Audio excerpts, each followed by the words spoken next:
नमस्कार। आज हम स्वच्छ भारत मिशन से जुड़े कुछ अहम पहलुओं की गहराई से पड़ताल करेंगे। नमस्कार। पर आज का हमारा तरीका थोड़ा अलग होगा। हम इसे कुछ वस्तुनिष्ठ प्रश्नों मतलब मल्टीपल चॉइस क्वेश्चंस के जरिए समझेंगे। बिल्कुल। ये तरीका ना सिर्फ जानकारी देता है बल्कि सोचने पर भी मजबूर करता है कि किसी विषय के कौन से पहलू सबसे जरूरी हैं। तो चलिए इस ज्ञान यात्रा की शुरुआत करते हैं। पहला सवाल, प्रश्न 51, ग्राम जल और स्वच्छता समिति का क्या अभिप्राय है? आपके विकल्प हैं ए. स्वास्थ्य कर्मियों की समिति, बी. ग्राम पंचायत की एक उप समिति, सी. जिला परिषद की शाखा या डी. इनमें से कोई नहीं। ये तो स्थानीय स्तर पर योजनाओं को लागू करने से जुड़ा लग रहा है। जी हाँ, ये विकेंद्रीकरण यानी डिसेंट्रलाइजेशन का एक हिस्सा है। मतलब ताकत को निचले स्तर तक पहुंचाना। अच्छा, तो जिला परिषद तो काफी ऊपर हो गया और स्वास्थ्य कर्मियों का काम अलग है, तो ये सीधे ग्राम पंचायत से ही जुड़ी होनी चाहिए। सही है। तो सही उत्तर है बी, ग्राम पंचायत की एक उप समिति। बिल्कुल सही। अगला सवाल, प्रश्न 52, ओडीएफ यानी खुले में शौच मुक्त गांव में रहने वाले परिवारों ने सालाना लगभग कितनी बचत की है? विकल्प है ए. 10,000 रुपए, बी. 20,000 रुपए, सी. 50,000 रुपए या डी. 5,000 रुपए। 50,000? ये तो बहुत बड़ी रकम है। ये बचत आती कहाँ से है? देखिए, जब स्वच्छता होती है तो बीमारियां कम होती हैं, तो जो पैसा इलाज और दवाइयों पर खर्च होता था वो बच जाता है। मतलब स्वास्थ्य पर होने वाले खर्च में सीधी कमी। जी, इसीलिए ये आंकड़ा इतना बड़ा है। ये इस अभियान के आर्थिक प्रभाव को दिखाता है। तो फिर सही उत्तर है सी, 50,000 रुपए। जी हाँ। चलिए प्रश्न 53, यदि साबुन उपलब्ध न हो तो हाथ धोने के लिए किसका उपयोग किया जा सकता है? विकल्प है ए. केवल पानी, बी. राख और रेत, सी. प्लास्टिक या डी. कपड़े। ये एक बहुत ही जमीनी सवाल है। मतलब ग्रामीण क्षेत्रों में आज भी ये प्रासंगिक होगा। बिल्कुल। और हमारे पारंपरिक तरीकों में इसका जवाब छिपा है। राख में कीटाणुओं को मारने के गुण होते हैं। अच्छा, तो केवल पानी तो काफी नहीं है? नहीं, तो सही विकल्प है बी. राख और रेत। ठीक है, सही उत्तर है बी, राख और रेत। अगला प्रश्न 54, गोबर के निस्तारण का सबसे उपयुक्त तरीका क्या है? विकल्प हैं ए, नदी में बहाना, बी, जलाना, सी, बायोगैस प्लांट में प्रोसेसिंग या डी, खुले में छोड़ना। ये तो वेस्ट टू वेल्थ की अवधारणा से जुड़ा है। मतलब कचरे से कुछ मूल्यवान बनाना। हाँ, नदी में बहाना और खुले में छोड़ना तो प्रदूषण ही फैलाएगा। और जलाने से भी वायु प्रदूषण होता है, लेकिन बायोगैस प्लांट से हमें ऊर्जा भी मिलती है और खाद भी। तो ये सबसे अच्छा विकल्प हुआ। जी, सही उत्तर है सी, बायोगैस प्लांट में प्रोसेसिंग। ठीक है, अब स्वास्थ्य से जुड़ा एक सवाल, प्रश्न 55, WHO के अनुसार ठोस अपशिष्ट प्रबंधन में सुधार से कितनी प्रकार की बीमारियों को नियंत्रित किया जा सकता है? विकल्प ए 10, बी 22, सी 50 या डी 15। ये दिखाता है कि कचरा और स्वास्थ्य का कितना सीधा संबंध है। बिल्कुल। खराब कचरा प्रबंधन से मक्खी मच्छर पनपते हैं, पानी दूषित होता है और कई तरह के इन्फेक्शंस फैलते हैं। और WHO का आंकड़ा तो काफी चौंकाने वाला होगा। जी, उनके अनुसार 22 अलग-अलग तरह की बीमारियों को नियंत्रित किया जा सकता है। तो सही उत्तर है बी, 22। सही। अब कुछ तकनीकी सवाल, प्रश्न 56, ऑक्सीजन की अनुपस्थिति में कचरे के रासायनिक विघटन की विधि क्या कहलाती है? विकल्प है ए लैंडफिल, बी पायरोलिसिस, सी भस्मीकरण या डी इनमें से कोई नहीं। ऑक्सीजन की अनुपस्थिति में मतलब बिना जलाए। हाँ, इसे एक तरह से कचरे को बहुत ज्यादा तापमान पर पकाना कह सकते हैं, जलाना नहीं। और इस प्रक्रिया को क्या कहते हैं? इसे पायरोलिसिस कहते हैं। इससे कचरे से ईंधन भी बनाया जा सकता है। अच्छा, तो सही उत्तर है बी, पायरोलिसिस। जी। और इसी से जुड़ा अगला सवाल, प्रश्न 57, उच्च तापमान पर कचरे को जलाकर राख में बदलने की विधि क्या है? विकल्प ए भस्मीकरण, बी लैंडफिल, सी कंपोस्टिंग, डी रिसाइकलिंग। ये तो पायरोलिसिस का उल्टा हुआ। इसमें सीधे सीधे जलाया जा रहा है। बिल्कुल। इसे अंग्रेजी में इंसिनरेशन कहते हैं। ये कचरे की मात्रा को बहुत तेजी से कम कर देता है। तो इसका हिंदी शब्द हुआ भस्मीकरण? हाँ, सही उत्तर है ए भस्मीकरण। ठीक है, अब मिशन के स्ट्रक्चर पर आते हैं। प्रश्न 58, स्वच्छ भारत मिशन को कितने भागों में विभाजित किया गया है? ए 3, बी 4, सी 2 ग्रामीण व शहरी या डी 5? ये तो हमने शुरू में ही बात की थी, गांव और शहर की चुनौतियां अलग-अलग हैं। जी, इसीलिए मिशन को 2 हिस्सों में बांटा गया ताकि दोनों पर सही तरीके से ध्यान दिया जा सके। तो बहुत सीधा सा जवाब है। हाँ, सही उत्तर है सी 2 ग्रामीण व शहरी। और प्रश्न 59, स्वच्छ भारत मिशन शहरी की देखरेख किस मंत्रालय के पास है? विकल्प है ए आवासन एवं शहरी कार्य मंत्रालय, बी ग्रामीण विकास मंत्रालय, सी गृह मंत्रालय या डी वित्त मंत्रालय। अगर मिशन शहरी है तो मंत्रालय भी शहरी ही होना चाहिए। सही तर्क है। शहरी विकास और आवास से जुड़े सारे काम यही मंत्रालय देखता है। तो सही उत्तर है ए आवासन एवं शहरी कार्य मंत्रालय। बिल्कुल। प्रश्न 60, शहरी क्षेत्रों पर ध्यान देने का मुख्य उद्देश्य क्या है? ए यातायात नियंत्रण, बी स्वच्छता गतिविधि, सी चुनाव प्रबंधन या डी अपराध नियंत्रण? ये तो मिशन के नाम में ही छुपा है। हाँ, बहुत ही सीधा सवाल है। स्वच्छ भारत मिशन का उद्देश्य तो स्वच्छता ही होगा। जी, सही उत्तर है बी स्वच्छता गतिविधि। चलिए अब एक नियम की बात करते हैं। प्रश्न 61, ठोस अपशिष्ट प्रबंधन नियम 2016 में क्या अनिवार्य किया गया है? विकल्प है ए कचरा जलाना, बी कचरा पृथक्करण, सी कचरा नदी में फेंकना या डी प्लास्टिक उपयोग बढ़ाना। ये एक बहुत बड़ा बदलाव था। इसने जिम्मेदारी हर नागरिक पर डाल दी थी। हाँ, मतलब स्रोत पर ही कचरे को अलग करना, गीला अलग, सूखा अलग, जिसे सोर्स सेग्रीगेशन कहते हैं। जी, तो सही उत्तर है बी कचरा पृथक्करण। अगला प्रश्न, प्रश्न 62, अपशिष्ट प्रबंधन के धन का अधिकांश हिस्सा कहाँ खर्च होता है? ए प्रसंस्करण में, बी संग्रहण व परिवहन में, सी जागरूकता अभियान में या डी लैंडफिल में। ये थोड़ा चौंकाने वाला हो सकता है।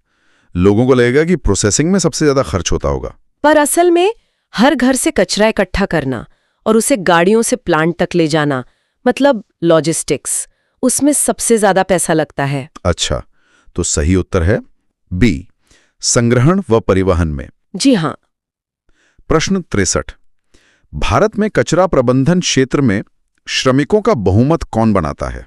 विकल्प ए सरकारी अधिकारी, बी अनौपचारिक श्रमिक, सी निजी कंपनियां या डी डॉक्टर। ये एक बहुत जरूरी सवाल है। ये वो लोग हैं जो अक्सर हमें दिखाई नहीं देते। बिल्कुल, हमारे देश की रिसाइक्लिंग अर्थव्यवस्था की रीढ़ यही कचरा बीनने वाले या अनौपचारिक श्रमिक हैं। तो सबसे बड़ा हिस्सा इन्हीं का है? जी, सही उत्तर है बी अनौपचारिक श्रमिक। प्रश्न 64, कुछ विशेषज्ञों के अनुसार डंप साइटों से कौन सी समस्या जुड़ी है? ए ध्वनि प्रदूषण, बी मिट्टी का कटाव, सी यातायात जाम या डी उपरोक्त सभी? डंप साइट यानी कूड़े के पहाड़, इनसे तो कई तरह की समस्याएं होती हैं। हाँ, लेकिन यहाँ मिट्टी के कटाव की बात हो रही है जो शायद सीधे तौर पर दिमाग में ना आए। पर ये एक बड़ी समस्या है। कचरे के पहाड़ अस्थिर होते हैं और बारिश में वहां से मिट्टी का कटाव होता है जो आसपास की जमीन को भी खराब करता है। तो यहाँ पर सही उत्तर बी मिट्टी का कटाव होगा। जी, विशेषज्ञों के अनुसार ये एक प्रमुख समस्या है। सही उत्तर बी मिट्टी का कटाव। अब कचरे के डब्बों के रंगों पर आते हैं। प्रश्न 65, हरित यानी ग्रीन कचरा डिब्बा किस अपशिष्ट के लिए है? ए प्लास्टिक, बी कांच, सी बायोडिग्रेडेबल गीला कचरा या डी ई कचरा। हरा रंग प्रकृति से जुड़ा है, तो गीला कचरा होना चाहिए, जैसे सब्जियों के छिलके। बिल्कुल सही सोचा आपने। जो भी चीज प्राकृतिक रूप से सड़ गल सकती है वो हरे डिब्बे में जाती है। तो सही उत्तर है सी बायोडिग्रेडेबल गीला कचरा। एकदम सही। और प्रश्न 66, खतरनाक कचरे के लिए किस रंग का डिब्बा उपयोग होता है? विकल्प है ए नीला, बी हरा, सी पीला या डी काला। खतरनाक कचरा जैसे कि मेडिकल वेस्ट या बैटरी सेल? जी, इसके लिए एक अलग रंग निर्धारित है ताकि इसे सावधानी से हैंडल किया जा सके। अस्पतालों में भी आपने ये रंग देखा होगा। पीला रंग? जी हाँ, पीला रंग खतरे का संकेत देता है। सही उत्तर है सी पीला। ठीक है, अब एक और जरूरी चीज। प्रश्न 67, स्वच्छ सर्वेक्षण की शुरुआत कब हुई? विकल्प ए 2014, बी 2016, सी 2018 या डी 2020। स्वच्छ सर्वेक्षण, जिससे शहरों में एक होड़ सी लग गई है कि कौन सबसे साफ है। हाँ, ये एक बहुत सफल पहल रही है। इसने शहरों को सफाई के लिए बहुत प्रेरित किया है और इसकी शुरुआत मिशन के 2 साल बाद हुई थी। मिशन 2014 में शुरू हुआ, तो 2016 में? जी, सही उत्तर है बी 2016। प्रश्न 68। बाल स्वच्छता सप्ताह किस महीने में मनाया जाता है? ए जनवरी, बी अक्टूबर, सी नवंबर या डी दिसंबर। ये बच्चों में स्वच्छता की आदतें डालने के लिए होगा। बिल्कुल, और ये बाल दिवस के आसपास मनाया जाता है। बाल दिवस तो 14 नवंबर को होता है। तो महीना हुआ नवंबर। सही उत्तर है सी नवंबर। ठीक है। अगला सवाल, प्रश्न 69। स्वच्छता पखवाड़ा की अवधि कितनी होती है? विकल्प 1 महीना, बी 2 सप्ताह, सी 1 सप्ताह या डी 3 दिन। पखवाड़ा इस शब्द का मतलब ही है 15 दिन, यानी लगभग 2 हफ्ते। जी, आपने सही पकड़ा। पखवाड़ा मतलब 2 सप्ताह का समय। तो सही उत्तर है बी 2 सप्ताह। सही। अब कुछ ब्रांड एम्बेसडर की बात। प्रश्न 70। किस भारतीय क्रिकेटर को स्वच्छ भारत का ब्रांड एम्बेसडर बनाया गया? विकल्प ए विराट कोहली, बी सचिन तेंदुलकर, सी रोहित शर्मा या डी कपिल देव। मशहूर हस्तियों को जोड़ने से अभियान को बहुत बल मिलता है। जी, और क्रिकेट के भगवान कहे जाने वाले सचिन तेंदुलकर को इससे जोड़ा गया था। अच्छा, तो सही उत्तर है बी सचिन तेंदुलकर। जी हाँ। प्रश्न 71। स्वच्छ भारत अभियान का शुभंकर कौन है? विकल्प ए कुंवरबाई यादव, बी अमिताभ बच्चन, सी रानी मिस्त्री या डी इनमें से कोई नहीं। ये दिलचस्प है। शुभंकर कोई कार्टून कैरेक्टर नहीं बल्कि एक असली इंसान है। हाँ, और वो भी एक ऐसी महिला जिन्होंने 100 साल की उम्र में अपनी बकरियां बेचकर शौचालय बनवाया था। उनकी कहानी बहुत प्रेरणादायक है। कुंवरबाई यादव। जी, सही उत्तर है ए कुंवरबाई यादव। प्रश्न 72। प्रथम हरित रेल कॉरिडोर किस राज्य में बना? ए केरल, बी तमिलनाडु, सी महाराष्ट्र या डी गुजरात। हरित रेल कॉरिडोर, इसका मतलब है कि इस रूट पर ट्रेनों से पटरियों पर गंदगी नहीं गिराई जाती। बिल्कुल, ट्रेनों में बायो टॉयलेट लगाकर इसे संभव किया गया और इसकी शुरुआत दक्षिण भारत से हुई थी। रामेश्वरम मनमदुरई रूट पर। जी, जो तमिलनाडु में है। तो सही उत्तर है बी तमिलनाडु। ठीक है, अब सिनेमा पर आते हैं। प्रश्न 73। फिल्म टॉयलेट एक प्रेम कथा किस मुद्दे पर आधारित है? विकल्प है ए बाल विवाह, बी दहेज, सी खुले में शौच मुक्त समाज या डी शिक्षा। ये फिल्म तो बहुत चर्चा में रही थी। इसने एक सामाजिक मुद्दे को बहुत ही मनोरंजक तरीके से उठाया था। जी, और ये सीधे सीधे स्वच्छ भारत मिशन के संदेश से जुड़ी थी। तो इसका सही उत्तर है सी खुले में शौच मुक्त समाज। बिल्कुल सही। एक तथ्यात्मक प्रश्न। प्रश्न 74। 2014 में स्वच्छ भारत अभियान शुरू होने पर भारत के राष्ट्रपति कौन थे? ए प्रतिभा पाटिल, बी प्रणब मुखर्जी, सी एपीजे अब्दुल कलाम या डी रामनाथ कोविंद। 2014 उस समय प्रणब मुखर्जी राष्ट्रपति थे। जी, ये एक सीधा तथ्यात्मक सवाल है। सही उत्तर है बी प्रणब मुखर्जी। और अब अभियान के फाइनेंस से जुड़ा सवाल। प्रश्न 75। स्वच्छ भारत उपकर कब लागू हुआ? विकल्प ए 2014, बी 2015, सी 2016 या डी 2017। उपकर यानी सेश, ये एक तरह का टैक्स था जो अभियान को फंड करने के लिए लगाया गया था। जी, ये मिशन शुरू होने के 1 साल बाद लागू किया गया था। तो 2015 में? हाँ, सही उत्तर है बी 2015। और इसी से जुड़ा प्रश्न 76।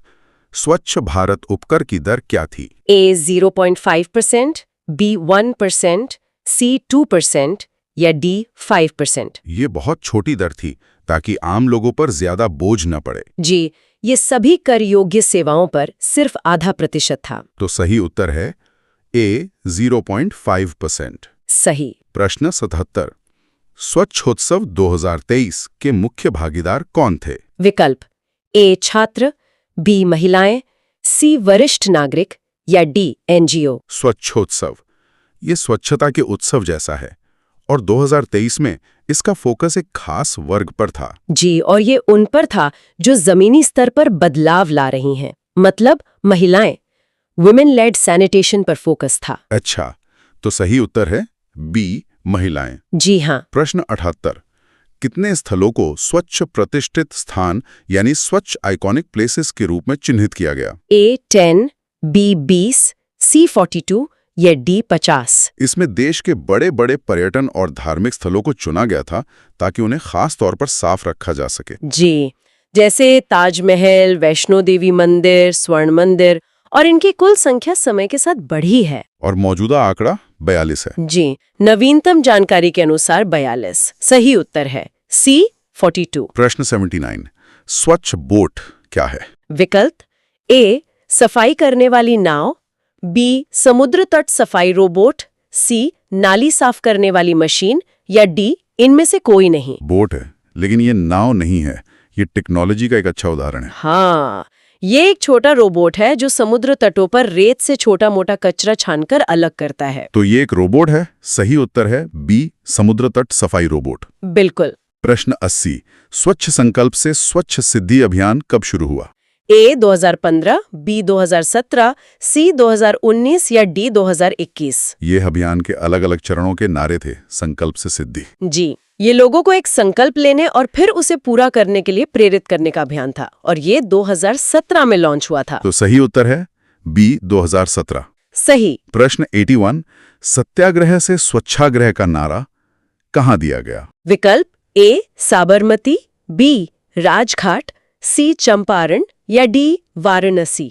सत्याग्रह और स्वच्छाग्रह ये तो सीधे सीधे गांधी जी से जुड़ता है, और चंपारण सत्याग्रह तो बहुत ही ऐतिहासिक है। बिल्कुल, और इसी ऐतिहासिक जगह पर इस नारे को प्रधानमंत्री मोदी ने फिर से दोहराया, स्वच्छता को सत्याग्रह से जोड़ते हुए।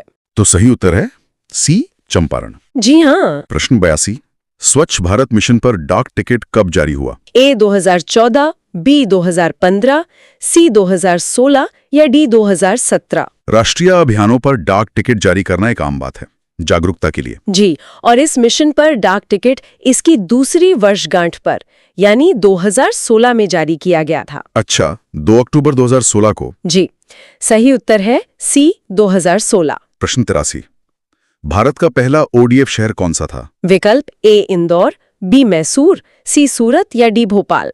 इंदौर तो सालों से सबसे स्वच्छ शहर रहा है, लेकिन पहला ओडीएफ शहर कोई और था। जी, इंदौर की सफलता बाद में आई, लेकिन सबसे पहले ये कीर्तिमान मैसूर ने हासिल किया था। तो सही उत्तर है बी, मैसूर। सही।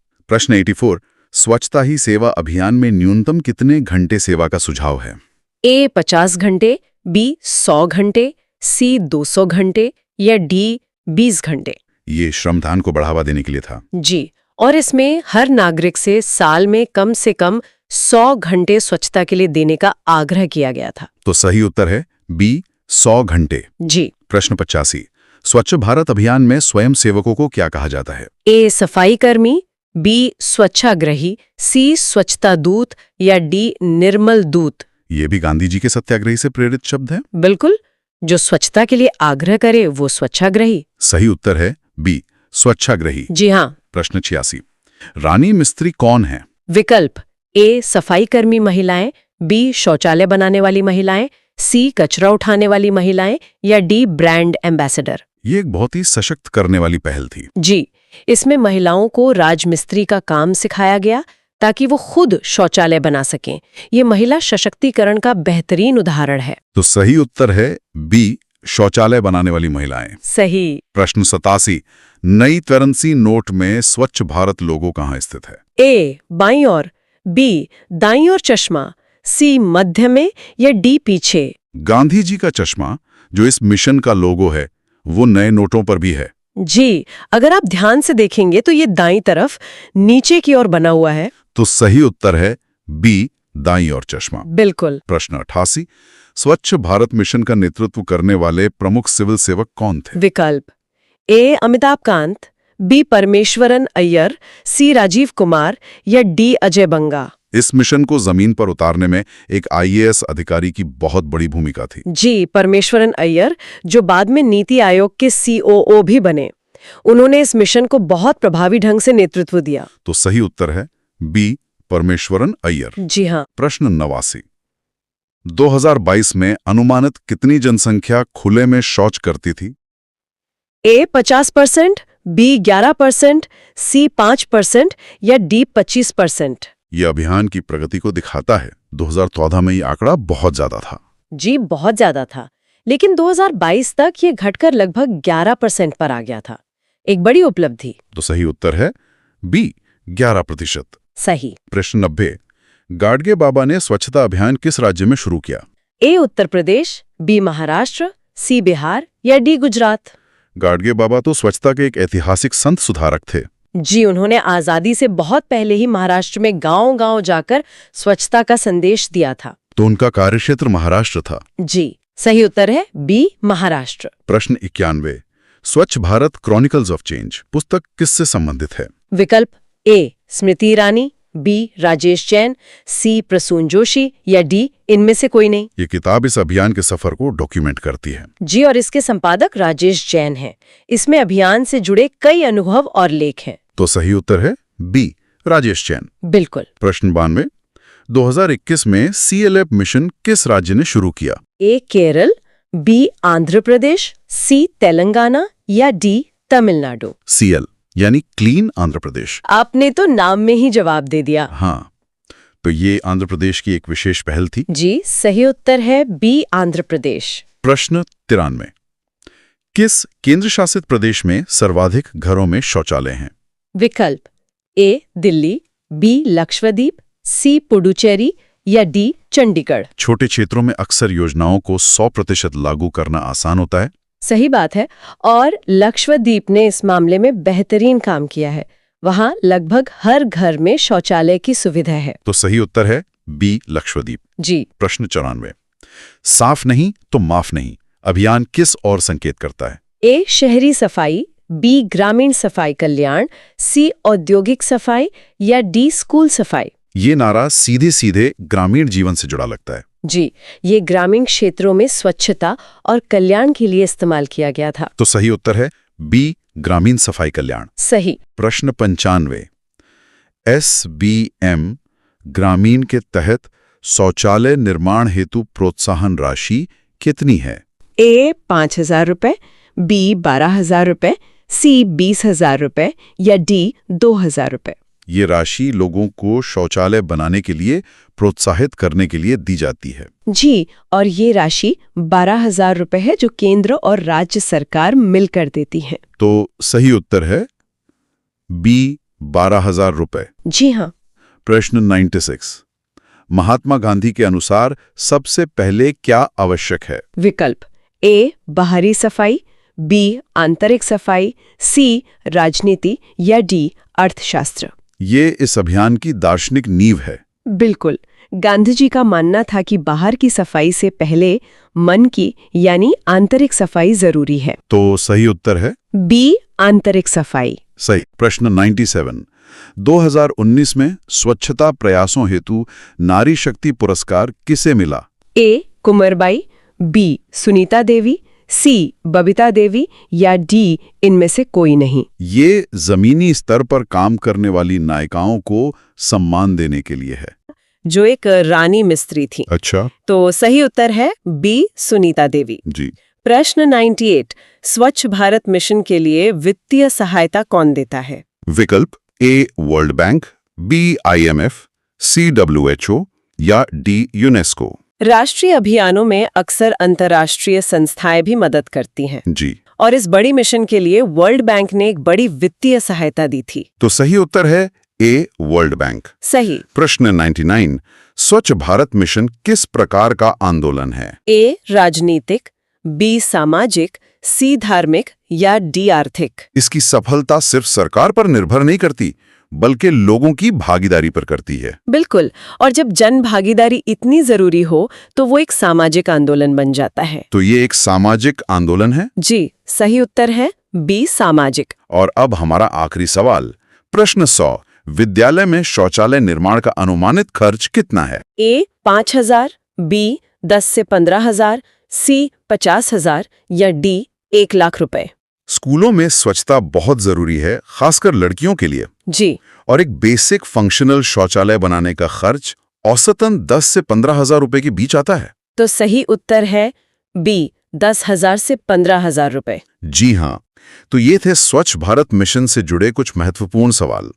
इस चर्चा से ये तो साफ है कि ये अभियान सिर्फ शौचालय बनाने या कचरा उठाने तक सीमित नहीं है। बिल्कुल नहीं। ये नीति, प्रौद्योगिकी, अर्थशास्त्र और सबसे बढ़कर सामाजिक व्यवहार से जुड़ा एक बहुत व्यापक प्रयास है। इन सवालों ने दिखाया कि सफलता के लिए हर स्तर पर काम करना जरूरी है। जी, चाहे वो कचरा अलग करने का नियम हो या फिर रानी मिस्त्री जैसी महिलाओं का जमीनी प्रयास। बुनियादी ढांचा बनाना एक हिस्सा है, लेकिन स्वच्छता को एक आदत बनाना असली चुनौती है। और इसी के साथ हम सुनने वालों के लिए एक विचार छोड़ जाते हैं। जैसा कि एक प्रश्न में जिक्र आया, गांधी जी बाहरी सफाई से पहले आंतरिक सफाई को जरूरी मानते थे। तो आज जब हम तकनीक, करोड़ों के बजट और बड़े बड़े अभियानों की बात कर रहे हैं, तो ये सोचना जरूरी है कि एक राष्ट्र के तौर पर स्वच्छता का लक्ष्य हासिल करने में इन नीतियों का कितना योगदान है और एक सामूहिक नागरिक चेतना यानी उस आंतरिक सफाई की कितनी भूमिका है। और एक देश के लिए इस आंतरिक सफाई का असली मतलब क्या हो सकता है? इसी सवाल के साथ आज के लिए बस इतना ही। धन्यवाद।